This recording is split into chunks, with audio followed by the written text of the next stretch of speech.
Hi, kids. Okay, so we're gonna jump ahead in our series of film history in regards to horror.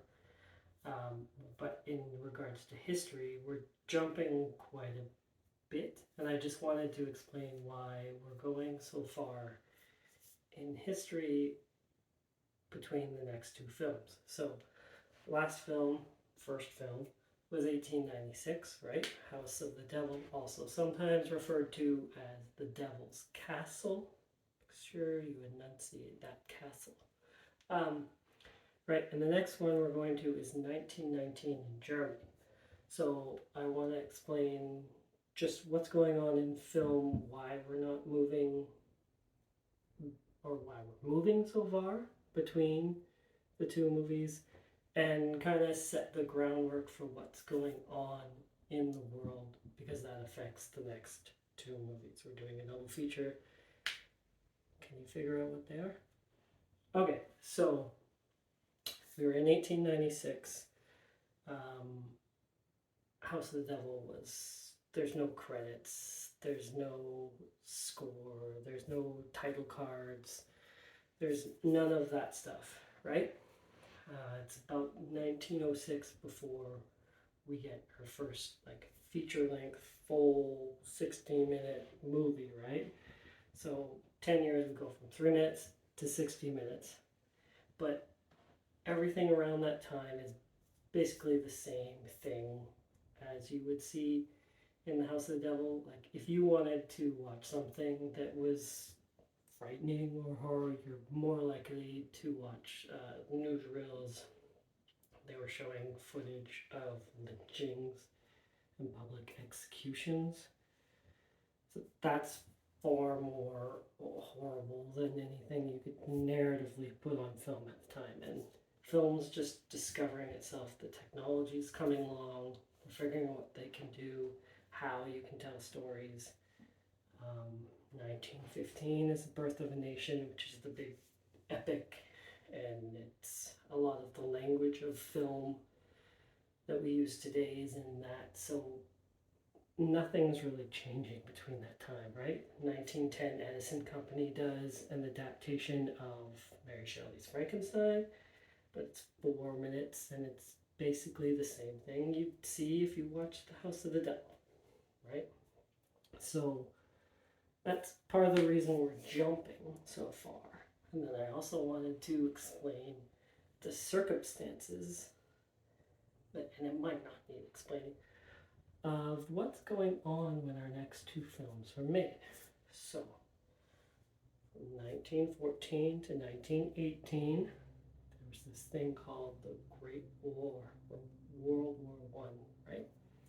So during that time, Germany is very preoccupied. They are not concerned with what's going on with the world of film, um, and they don't do so well in that war. I think like 54% of German soldiers were either casualties, prisoners of war, or wounded, right?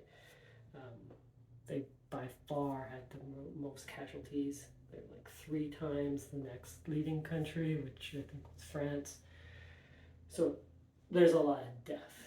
And that's kind of the backdrop and why we're going there for our next horror movies, right? Um, Around 1917, Germany decides that they would take the major film studios in Germany. There was about 3 big ones and 3 little ones, and they took them all under state control and made one big studio. They made deals with, there was about 6 private film distributors, and they made deals with those.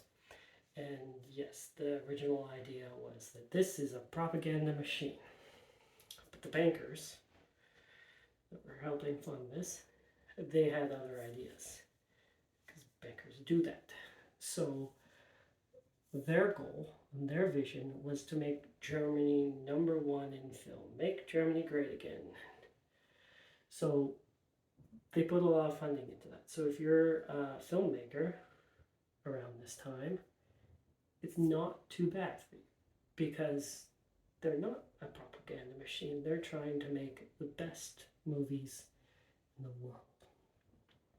And they do make a big mark on film and film history.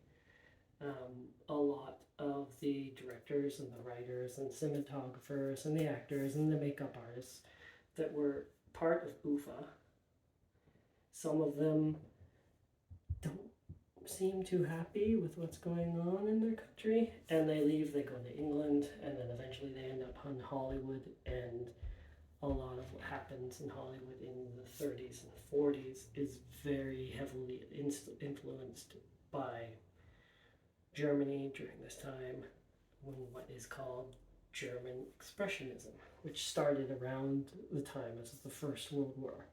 So Germany is not happy with what's going on in the country, and German Expressionism is a reflection of that, right? It's anti-realism, right?